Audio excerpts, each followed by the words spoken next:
क्या आप यकीन करेंगे अगर मैं आपसे कहूं कि आज के जमाने में जहां एक छोटी सी हैचबैक कार भी 10 लाख को छू रही है, वहां महिंद्रा ने एक ऐसा खेल खेला है जिसने टाटा, हुंडई और टोयोटा की नींद उड़ा दी है सिर्फ 13,66,000 रुपए। जी हाँ, आपने बिल्कुल सही सुना, 13,66,000 की शुरुआती कीमत पर एक ऐसी SUV लॉन्च हुई है जो न सिर्फ साइज में बड़ी है बल्कि फीचर्स में सबका बाप है। आज की इस वीडियो में हम इस नई नवेली 7 एक्सो का एक एक वेरिएंट देखेंगे और एक एक नट बोल्ट खोलकर आपको बताएंगे कि आपके लिए कौन सा वेरिएंट पैसे वसूल है और कौन सा सिर्फ दिखावा। तो सीट बेल्ट लगा लीजिए क्योंकि यह सवारी बहुत मजेदार होने वाली है। चलिए अब इधर उधर की बातें छोड़कर सीधा मुद्दे पर आते हैं और सबसे पहले और सबसे जरूरी वेरिएंट को देखते हैं, AX बेस मॉडल। सच कहूं तो इसे बेस मॉडल कहना इस कार की तौहीन होगी। क्यों? तो सुनिए, आमतौर पर जब हम किसी कार का बेस मॉडल देखते हैं तो हमें क्या मिलता है? वही काले प्लास्टिक के बम्पर, म्यूजिक सिस्टम की जगह खाली डब्बा और पुराने जमाने वाले सादे चाबी के ताले। लेकिन यहाँ कहानी पूरी उल्टी है। महिंद्रा ने इस AX वेरिएंट में coast to coast triple screen दी है, मतलब डैशबोर्ड पर एक कोने से दूसरे कोने तक 3 स्क्रीन का जलवा। 31.24 सेंटीमीटर की 3 बड़ी हाई डेफिनेशन स्क्रीन्स। भाई साहब, मर्सिडीज जैसी महंगी गाड़ियों में यह सब तामझाम देखने को मिलता था और यहाँ ये बेस मॉडल में परोस रहे हैं। जरा सोचिए, आप 13-14 लाख की कार में बैठे हैं और आपके सामने कांच का एक लंबा पैनल चमक रहा है। ये सिर्फ दिखने में ही अमीरों वाला नहीं लगता बल्कि काम भी करता है। इसमें आपको 6 स्पीकर का ऑडियो सिस्टम मिल रहा है और सुनिए, इसमें एड्रेनॉक्स जैसा होशियार सिस्टम है, मतलब कार आपसे बातें करेगी, आपकी बातें सुनेगी। इसमें एलेक्सा है, चैट GPT है, मतलब अगर आप ट्रैफिक में फंसे हैं और बोर हो रहे हैं तो अपनी कार से ही दुनिया भर की जानकारी ले सकते हैं। वायरलेस एंड्रॉइड ऑटो और एप्पल कारप्ले भी मौजूद है। अब केबल ढूंढने और लगाने का झंझट एकदम खत्म। लेकिन रुकिए, अगर महिंद्रा इतना सब कुछ लुटा रहा है तो कहीं ना कहीं तो कैंची चलाई होगी।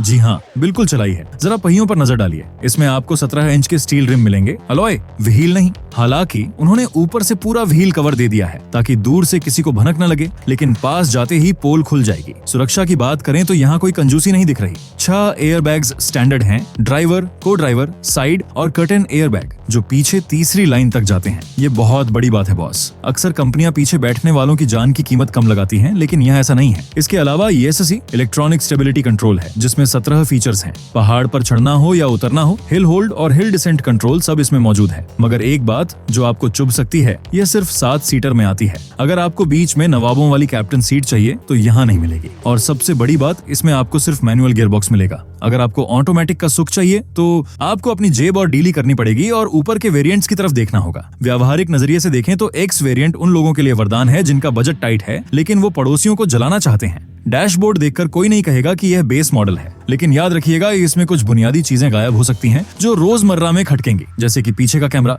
जी हाँ, इतनी लंबी कार और पीछे का कैमरा नहीं, ये एक दर्दनाक अनुभव हो सकता है जब आप किसी तंग गली में कार बैक कर रहे हैं।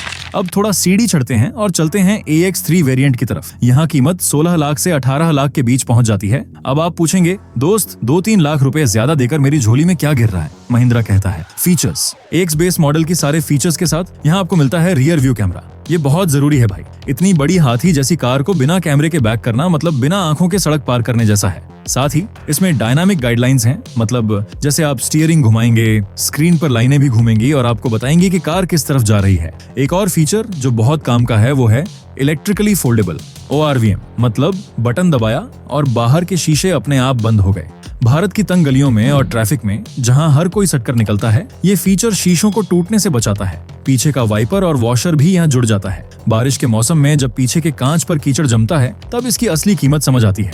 इंजन के मामले में यहाँ एक बड़ा बदलाव है। AX3 में आपको पेट्रोल इंजन के साथ ऑटोमेटिक का विकल्प मिल जाता है, लेकिन डीजल वालों आपको अभी भी हाथ से ही गियर बदलने पड़ेंगे क्योंकि डीजल में यहाँ सिर्फ मैनुअल ट्रांसमिशन है। ये थोड़ा निराश करने वाला मामला है। जो लोग डीजल की ताकत और ऑटोमेटिक का आराम चाहते हैं उन्हें और ऊपर जाना पड़ेगा। तो क्या AX3 लेना समझदारी है? देखिए, अगर आप शहर में ज्यादा चलते हैं और पार्किंग की किचकिच रहती है तो कैमरा और फोल्डिंग मिरर के लिए यह अपग्रेड बनता है। लेकिन अगर आप खुद को एक माहिर ड्राइवर मानते हैं और शीशे हाथ से बंद करने में शर्म नहीं आती तो बेस मॉडल लेकर बाहर से कैमरा लगवाना ज्यादा सस्ता पड़ेगा। मैं तो साफ बोलता हूँ, कंपनी फिटेड चीजों की फिनिशिंग अलग होती है, लेकिन पैसा बचाना भी तो एक कला है। अब आते हैं उस वेरिएंट पर जो अक्सर वैल्यू फॉर मनी या पैसा वसूल कहलाता है, AX5। 17.5 लाख से 19.5 लाख की रेंज। यहाँ महिंद्रा ने वो पत्ता फेंका है जो भारतीय ग्राहकों की सबसे बड़ी कमजोरी है, स्काई रूफ। जी हाँ, सनरूफ नहीं, स्काई रूफ। महिंद्रा इसे बड़ा और भव्य बताता है। भारतीय परिवारों में सनरूफ का मतलब है बच्चों की खुशी। हालांकि चलती कार में बाहर निकलना खतरनाक है और मैं इसकी बिल्कुल सलाह नहीं देता, लेकिन हवा और रोशनी के लिए ये केबिन को बहुत खुला खुला महसूस कराता है। इसके अलावा यहाँ आपको 17 इंच के वर्सा व्हील मिलते हैं। यह दिखने में अलॉय जैसे लगते हैं, लेकिन होते स्टील रिम और व्हील कैप का एक जुगाड़ है।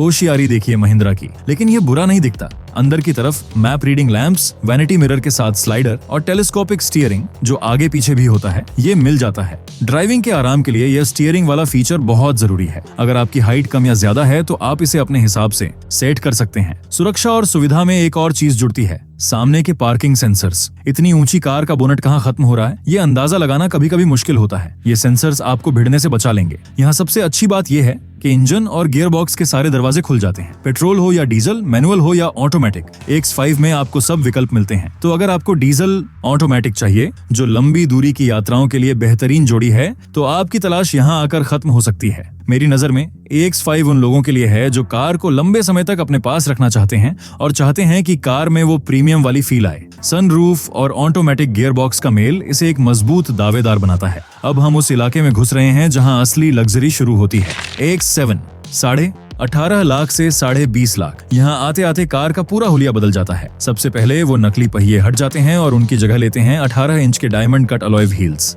अब कार के जूतों में चमक आ गई है। अंदर बैठते ही आपको कपड़े की जगह लेदरेट यानी कृत्रिम चमड़ा की सीट्स और डैशबोर्ड मिलता है। स्टीयरिंग और गियर लीवर पर भी लेदरेट छड़ा हुआ है। जो प्लास्टिक की सख्त फीलिंग थी वो अब नरम और शाही एहसास में बदल जाती है। ड्राइवर के लिए यह वेरिएंट जन्नत से कम नहीं है। 6 वे पावर सीट, वो भी मेमोरी के साथ। मतलब अगर आपकी पत्नी या भाई ने कार चलाई और सीट आगे पीछे कर दी तो आपको दोबारा सेट करने के लिए माथापच्ची नहीं करनी। बस एक बटन दबाइए और सीट आपकी पुरानी सेटिंग पर वापस आ जाएगी। और सुनिए, वेलकम रिट्रैक्ट फीचर। जब आप दरवाजा खोलेंगे सीट अपने आप पीछे खिसक जाएगी ताकि आप आराम से बैठ सकें। यह वो फीचर है जो आपको हर बार कार में बैठते वक्त अमीर महसूस कराता है। तकनीक के मामले में यहाँ एड्रेनॉक्स प्लस आ जाता है। 540 डिग्री सराउंड व्यू कैमरा। 360 तो सुना था, ये 540 क्या बला है। इसका मतलब है आप कार के नीचे का हिस्सा भी स्क्रीन पर देख सकते हैं। अगर आप ऑफ रोडिंग कर रहे हैं या क्या किसी बहुत खराब रास्ते पर हैं, तो यह फीचर बताता है कि पत्थरों के बीच आपके पहिए कहाँ हैं। ब्लाइंड व्यू मॉनिटर, जैसे ही आप इंडिकेटर देंगे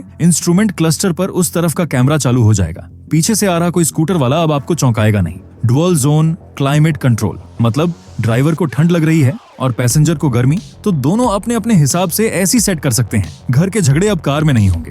X7 में ऑटोमेटिक हेडलैम्प्स, बारिश होते ही चलने वाले वाइपर और हवा को साफ करने वाला एयर प्यूरिफायर भी है। ये वेरिएंट उनके लिए है जो ड्राइविंग को एक काम नहीं बल्कि आराम बनाना चाहते हैं। यहाँ आपको वो सब मिलता है जो 20-25 लाख की गाड़ियों में अपेक्षित होता है।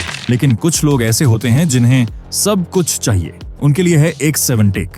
21 लाख से 23.5 लाख। यहाँ महिंद्रा ने तकनीक का पूरा खजाना उड़ेल दिया है। सबसे बड़ा आकर्षण level 2 ADAS, adaptive cruise control, automatic emergency breaking, lane keep assist. मतलब हाईवे पर कार खुद अपनी लेन में रहेगी, आगे वाली कार के हिसाब से स्पीड कम ज्यादा करेगी। ये थका देने वाली लंबी ड्राइव को मक्खन बना देता है। लेकिन याद रहे, भारत की सड़कों पर ADAS का इस्तेमाल सावधानी से करना पड़ता है। ये टेस्ला नहीं है और हमारी सड़कें भी अमेरिका जैसी नहीं है। संगीत के दीवानों के लिए यहाँ 16 स्पीकर का हरमन कार्डन का सिस्टम है, डॉल्बी एटमॉस के साथ। ये कार को एक चलता फिरता सिनेमा हॉल बना देता है। 3D इमर्सिव साउंड जो आपको घेर लेता है। और गर्मियों के लिए सबसे बेहतरीन फीचर, वेंटिलेटेड फ्रंट सीट्स। हमारी भारतीय गर्मी में जब पीठ पसीने से चिपक जाती है तब सीटों से निकलती ठंडी हवा किसी वरदान से कम नहीं लगती। ड्राइवर की सुस्ती पहचानने वाला सिस्टम, ड्राइवर ड्राउजीनेस डिटेक्शन भी है, जो अगर आपको झपकी आ रही हो तो जगा देगा। यहाँ एक बड़ा बदलाव सीटिंग में है।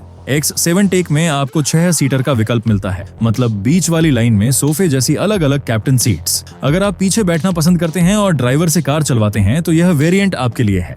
Wireless charger, electronic parking brake, वो हाथ वाला लीवर गया, अब सिर्फ एक बटन है। और स्मार्ट डोर हैंडल जो बिजली से बाहर आते हैं। और अंत में X7 लग्जरी वेरिएंट 23.5 लाख के आसपास। यह वो मुकाम है जहां महिंद्रा कहता है इससे बेहतर हम नहीं बना सकते। यहाँ पहिए और बड़े हो जाते हैं। 19 इंच के डायमंड कट अलॉय। कार का रोड प्रेजेंस अब खतरनाक हो जाता है। अंदर आपको मल्टी जोन एम्बियंट लाइट मिलती है, मतलब डिस्को वाली फीलिंग। लेकिन असली मजा पीछे बैठने वालों के लिए है। वेंटिलेटेड रियर सीट्स, जी हाँ, पीछे की सीटों में भी हवा। और बॉस मोड, पीछे बैठा व्यक्ति एक बटन दबाकर आगे वाली को ड्राइवर सीट को आगे खिसका सकता है ताकि वो अपने पैर पसार सके। सोनी का 75 इंच टीवी जैसा अनुभव देने के लिए डॉल्बी विजन भी है। घुटनों के लिए भी एयर बैग है। ये पूरी तरह से उन साहब लोगों के लिए है जो पीछे की सीट पर बैठकर बिजनेस डील फाइनल करते हैं। अब आते हैं असली मुकाबले पर। राइवल कौन है? बाजार में इस समय खलबली मची हुई है। टाटा सफारी, हुंडई अल्काज़र और टोयोटा इनोवा। टाटा सफारी की मजबूती और उसका लैंड रोवर वाला DNA बहुत तगड़ा है। लेकिन XUV 7XO का AX बेस मॉडल सफारी के बेस मॉडल को फीचर्स के मामले में धोबी पछाड़ देता है। सफारी में स्क्रीन और तकनीक थोड़ी पुरानी लगती है जब आप महिंद्रा की 3 स्क्रीन्स देखते हैं, लेकिन सफारी की तीसरी लाइन की सीटें थोड़ी ज्यादा आरामदायक हो सकती हैं। हुंडई अल्काजार, ये उन लोगों के लिए है जो रिफाइंड इंजन और शहर में आसान ड्राइविंग चाहते हैं, लेकिन अल्काजार पतली लगती है। उसमें वो बड़ी SUV वाली धमक नहीं है जो 7XO में है। रोड पर जब 7XO निकलती है तो रास्ता मांगती नहीं, उसे रास्ता मिलता है। अल्काजार फीचर्स में अच्छी है, लेकिन महिंद्रा ने AX7 टेक में जो ऑडियो सिस्टम और ADAS दिया है वो अल्काजार पर भारी पड़ता है। टोयोटा इनोवा, देखिए इनोवा का कोई तोड़ नहीं है जब बात भरोसे और रीसेल वैल्यू की हो। इनोवा 5 लाख किलोमीटर चलने के बाद भी जवान रहती है। महिंद्रा अभी भी इलेक्ट्रॉनिक ग्लिच, तकनीकी खामियों के लिए बदनाम है। अक्सर स्क्रीन हैंग हो जाना या सेंसर का काम न करना, यह महिंद्रा के साथ एक डर हमेशा बना रहता है। जो व्यक्ति मानसिक शांति चाहता है वो शायद अभी भी इनोवा की तरफ जाए, लेकिन जो दिल से सोचता है और जिसे नई तकनीक का नशा है वो इनोवा को बोरिंग मानकर 7XO की तरफ भागेगा। एक बड़ी समस्या, क्या सब कुछ इतना ही अच्छा है? नहीं दोस्तों, तस्वीर इतनी भी गुलाबी नहीं है। महिंद्रा की सबसे बड़ी समस्या है वेटिंग पीरियड। कार तो लॉन्च कर दी, लेकिन मिलेगी कब? 2026 आ गया, लेकिन अगर आज बुक करके 8 महीने बाद कार मिले तो सारा मजा किरकिरा हो जाता है। और माइलेज, भाई इतना भारी भरकम शरीर और शक्तिशाली इंजन, पेट्रोल मॉडल शहर में आपको 8 या 9 का माइलेज दे सकता है। अगर आपकी जेब इसे झेल सकती है तभी हाथ डालना। डीजल बेहतर है, लेकिन डीजल का भविष्य अनिश्चित है। इसके अलावा बूट स्पेस, डिग्गी की जगह, जब 7 सीटें ऊपर होती हैं तो पीछे सामान रखने की जगह न के बराबर बचती है। अगर आप 7 लोग जा रहे हैं तो उनका सामान छत पर ही बांधना पड़ेगा। यह इस सेगमेंट की हर कार की कहानी है और 7XO से अछूती नहीं है। निष्कर्ष, क्या 2026 में ये रिकॉर्ड तोड़ेगी? सीधा जवाब हाँ। वजह साफ है, 13,66,000 में ट्रिपल स्क्रीन और 6 एयरबैग्स देकर महिंद्रा ने उस ग्राहक को भी खींच लिया है जो क्रेटा या सेल्टोस लेने जा रहा था, और ऊपर के वेरिएंट्स में लग्जरी देकर उन्होंने फॉर्च्यूनर वालों को भी सोचने पर मजबूर कर दिया है। ये कार वैल्यू फॉर मनी की नई परिभाषा लिख रही है। अगर आप एक ऐसी SUV चाहते हैं जो दिखने में भविष्य की कार लगे, जिसमें फीचर्स की भरमार हो, सुरक्षा में 5 स्टार हो और इंजन में इतनी ताकत हो कि पहाड़ को भी समतल बना दे, तो महिंद्रा XUV 7XO इस समय का सबसे बेहतरीन विकल्प है। लेकिन मेरी सलाह, AX5 डीजल ऑटोमेटिक, ये वो स्वीट स्पॉट है जहां आपको जरूरत के सारे फीचर्स, सनरूफ का मजा और डीजल की ताकत मिलती है, वो भी एक वाजिब दाम में। X7 लग्जरी सिर्फ दिखावा है, असली काम की कार X5 है। तो दोस्तों, ये था XUV 7XO का कच्चा चिट्ठा। न कोई लाग लपेट, न कोई झूठी तारीफ। फैसला अब आपके हाथ में है। क्या आप महिंद्रा के इस नए शेयर को अपने गैराज में जगह देंगे या फिर पुरानी और भरोसेमंद इनोवा के साथ ही खुश रहेंगे? नीचे कमेंट्स में लिखकर जरूर बताइएगा कि आपको कौन सा वेरिएंट सबसे सही लगा। अगर इस वीडियो ने आपके पैसे बचाने में मदद की हो या आपको कुछ नया सिखाया हो तो अगला वीडियो देखना मत भूलना। Drive safe. जय हिंद,